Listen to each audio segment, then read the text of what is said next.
Welcome back to the adventure. Today, I am punching way above my weight class, so if I get knocked out, so be it, eh? Dr. Mike of Renaissance Periodization recently made a video where he argues that seed oils are safe. And I think that the good doctor of sports and the roids that do them is a little bit off the mark. But before I begin, let me first address 2 points. First, yes, you are correct. I am only a mere training manager at a gym with a humble certification in hyperbaric treatment.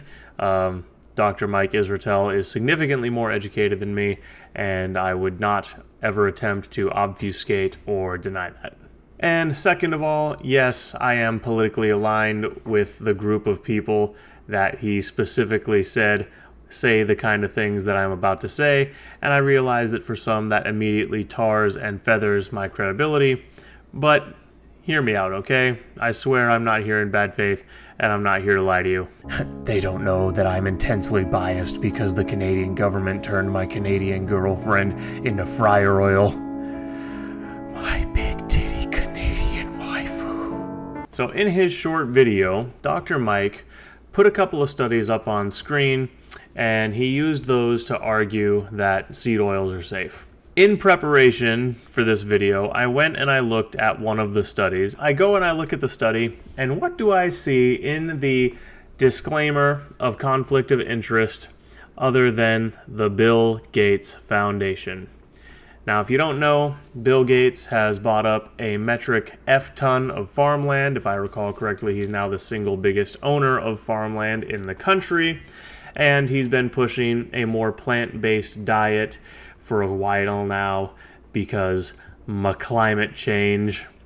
And so I think it's a little bit beyond a coincidence that such a character and his foundation are popping up in the disclosure of conflict of interest section of a study telling you seed oils are safe.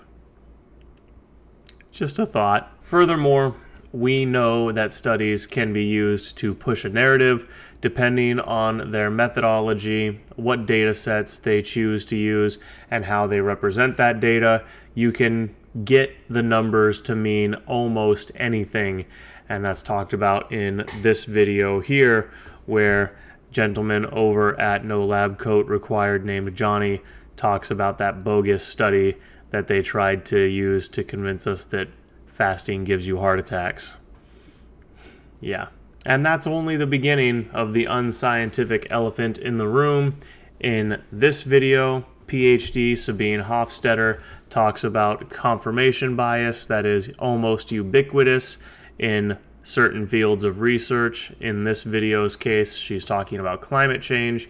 And in this video, she is talking about the overwhelming issue with fraudulent research papers, specifically popping up in the fields of health. But wait, there's more. I would love to tell you that academic fraud in the world of behavioral economics is a new thing, but unfortunately, it's not. And in today's video, I'm going to tell you about one of the most notorious cases of academic fraud, not just in the world of behavioral science, but in the world of academia in general. But let's say you want to ignore the credibility crisis of the modern scientific endeavor.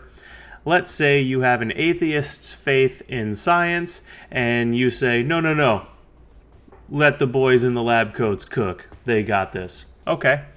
Then we have to talk about the conflicting research then, don't we?